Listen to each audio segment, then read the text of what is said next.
press of the peace pledge. And my last-minute efforts that I've been making from the office, even up to here, have yielded, he is not picking. It's ringing, but he's not picking.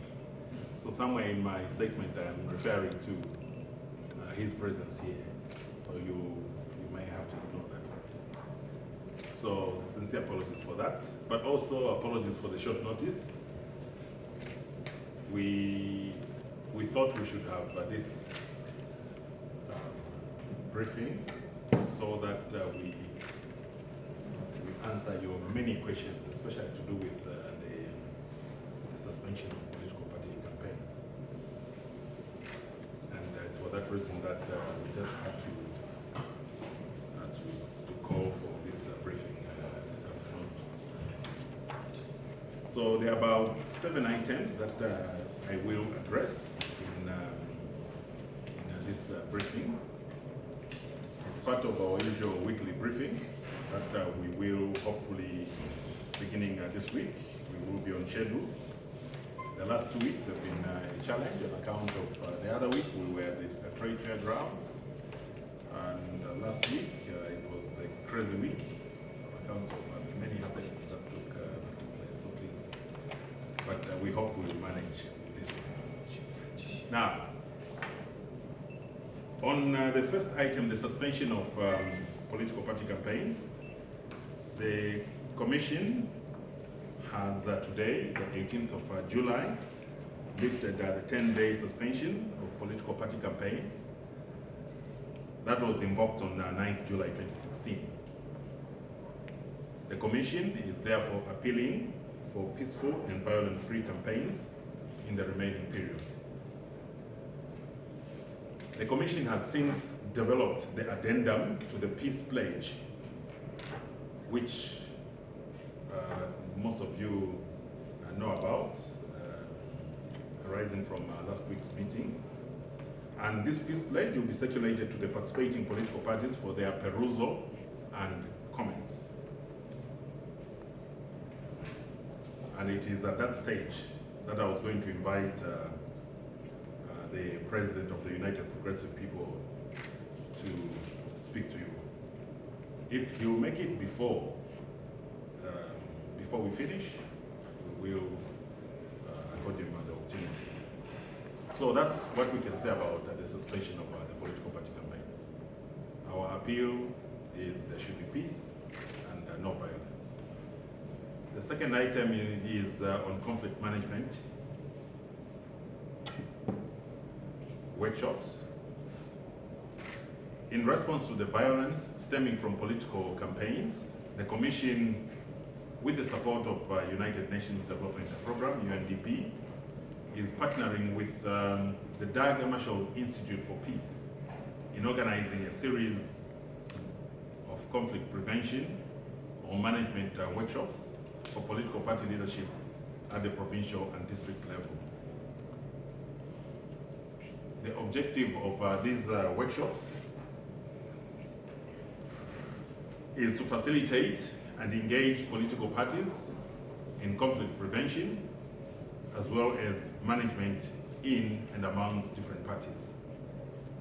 The dialogues will focus on the 5 conflict-prone provinces that have or are likely to experience one form or another of political conflicts or violence.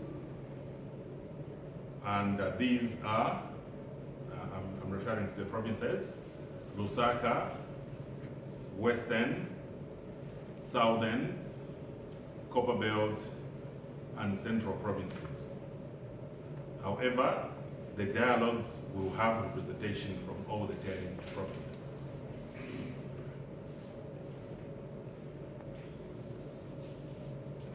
In terms of voter registration, the voter registration audit, since the voter register audit findings, the Commission has been working with the relevant departments to try to resolve as many of the findings as possible before the final certification of the voters register on the 1st July 2016. The Commission has been able to resolve the 2,555 cases where NRC numbers and other personal details correlated very closely by using its field staff. That is the district electoral officers. This includes the 492 records that share full registration details.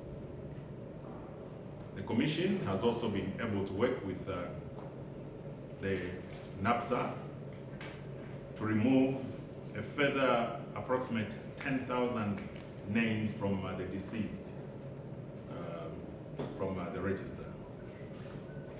The other approximately 130,000 cases of shared NRC numbers does not necessarily equate to future cases of voting irregularities, but a simple administrative error of national administration, which is not the fault of the card holders. Therefore, it is only proper that the holders of these NRCs be allowed to vote. This aside, the Commission would like to remind stakeholders that shared NRCs do not fall under its responsibilities. It is the responsibility of the Department of National Registration.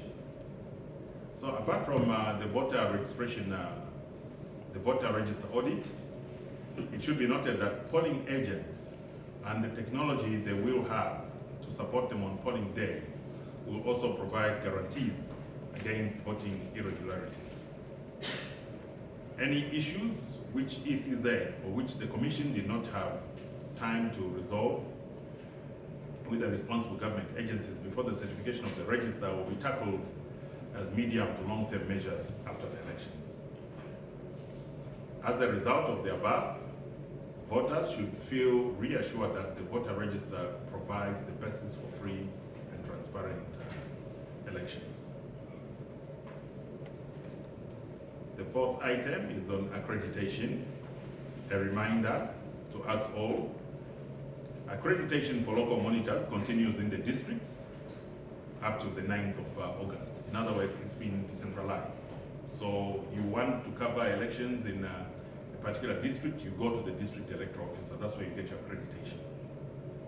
Accreditation for international observers has been taking place here at the Commission headquarters. And from Wednesday, the day after tomorrow, accreditation for international observers will take place at Intercontinental Hotel. Accreditation for the Results Center will take place from the 3rd to the 9th of August. So please take note that the accreditation that you have for covering elections is not the accreditation for the Results Center. There will be a separate accreditation for the Results Center, and it's likely to be at Intercontinental Hotel as well. But I'll confirm that one.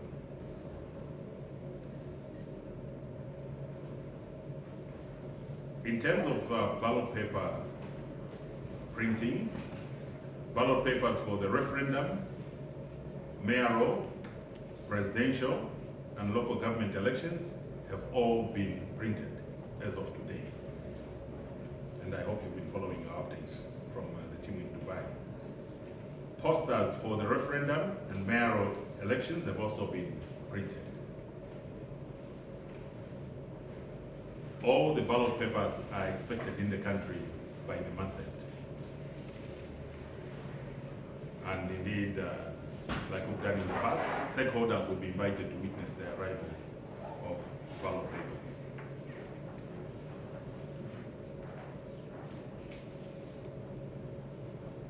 I've left out the parliamentary ballot papers. As of today, the parliamentary ballot papers are at 45% in terms of printing. It is expected that they will be completed tomorrow. So for the rest of those that have been printed, what's happening is the stitching and packaging. And they have even started the process of putting them in pallets in readiness for shipment to Zambia. The sixth item is training. The Commission has commenced the training of its poll staff. Training of district trainers, returning officers and assistant returning officers on elections and results management process commenced on the 10th of July and will end today, the 18th of July 2016. This training is taking place in various parts of the country. District trainers will then proceed to train poll staff in their respective districts from the 23rd to the 25th July 2016. The last item has to do with media reports on postponement of polls.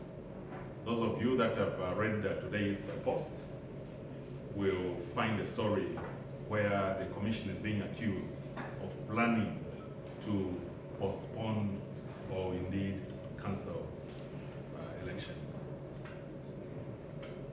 And some of you have even asked me about it.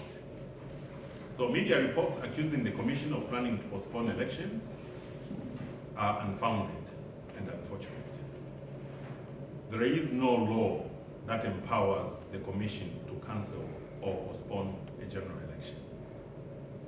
The Commission may, however, postpone a by-election if conditions for the holding of credible elections are not conducive. So that's the only time that the Commission can postpone these elections. So I just want to assure you that the Commission does not have any such plans. And the burden of proof for those that are accusing the Commission is for them perhaps provide the proof. And therefore, I can only say, on the part of the Commission, we will operate within the law in terms of our mandate to conduct elections. I thank you. So if there are any comments, questions, we can respond to them.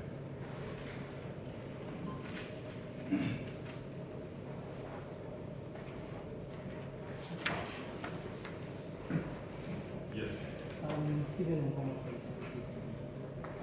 I remember Mr. Hichilema is on record as having told the people that attended his rally in Chilanga that he refused to sign that peace accord because the Electoral Commission of Zambia and the government, they are scheming to push the elections to a later date. Have you made the content of that accord to the political parties yet?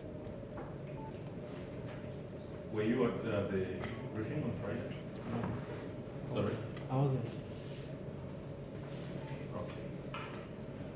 The contents of the peace pledge was circulated to all political parties that were present, and we went through the contents of the peace pledge together, and we asked them if indeed they understood the contents.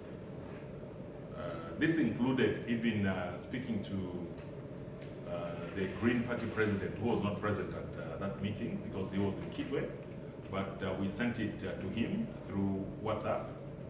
He went through, and the deliberations, he was informed of the deliberations at the end of it all. And the only thing that came up at that briefing, among others, really was that there was need for an addendum by the political parties that felt they could not sign the peace pledge in the format it was. So yes, the political parties were very much aware of the contents of the peace pledge, and it is something that we have given them now. We have already, like I said, we have drafted the addendum, and we are getting it ready to distribute to all the political parties, to circulate to all the political parties, so that they look at it. And it is our hope that their concerns will be addressed as we give them the addendum. If they refuse to sign, is there any step that you take? We can't force them.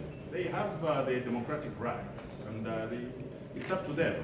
But you see, we are in a democracy, And for the Commission, the most important thing is consult with stakeholders at all stages. Keep them informed in terms of the processes. And if they choose not to sign the peace pledge, it's really up to them.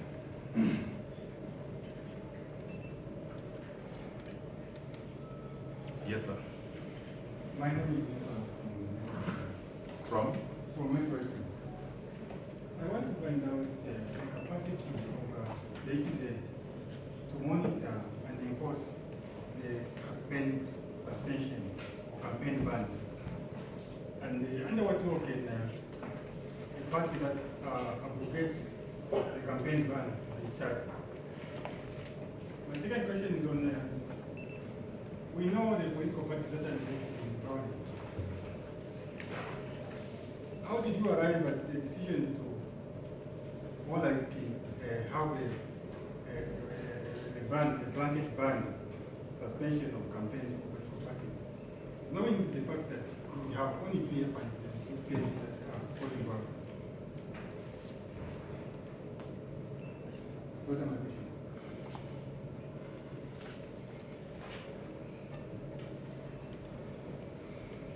Okay, you said your name was Nicholas, eh? Nicholas.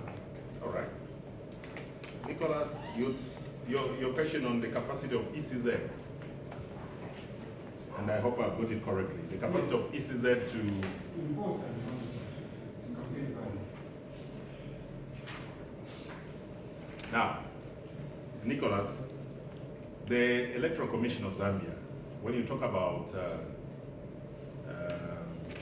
enforcing the code of conduct, and I want to think that's what we are referring to, has this time been made, in a sense, has been strengthened because of the power to disqualify. But like the chair said, it is a route that the commission would not want to go to unless really compelled to disqualify a candidate or indeed a political party. Now, when you talk of our capacity to monitor what's happening on the ground, I want to remind you that the Electoral Commission of Zambia is centralized in Lusaka, and we do not have offices in the districts. All our activities at the district level usually work through district electoral officers who are town clerks or council secretaries. So our capacity to monitor is usually based on working with other wings, and these would usually be, if it's not the council themselves, in terms of conflict resolution, we have conflict management committees at every district level. And the district conflict management committees comprise the political parties that are active in a particular area and some civil society organizations. And usually these are the ones who will receive complaints from the various stakeholders in a particular district. And it is these that will bring these complaints to the commission. Here in Lusaka, we have a National Conflict Management Committee, and usually that is the one that handles issues if they are not tackled, they are not resolved at the district level. So really, those are the ones that we work with. But we also believe that the electoral process is really not for the commission alone. You, the media, have a role to play. When you make a report of an incident, we will read the media reports, but we take note, and sometimes we will follow up. So you are part of the process. That's what I can say about that capacity of the commission to monitor or indeed enforce violations. And I think the chairperson did allude to the fact that we expect that we will have a lot of cooperation from the Zambia police.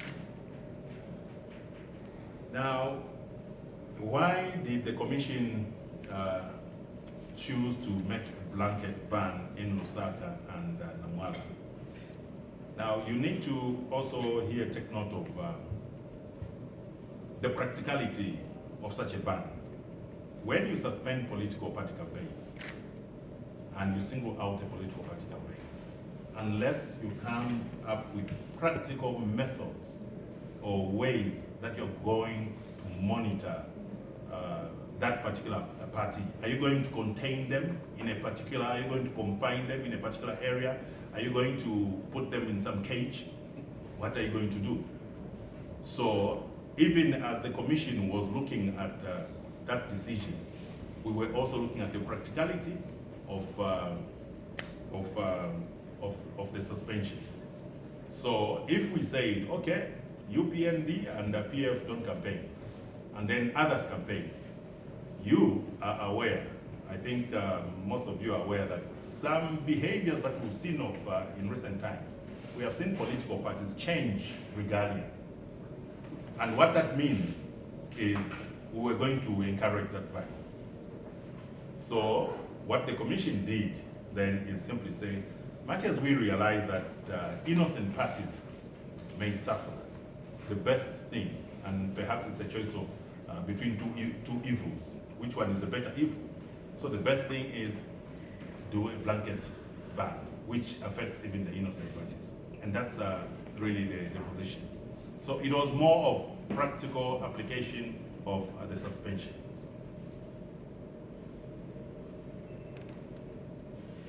Any other comments?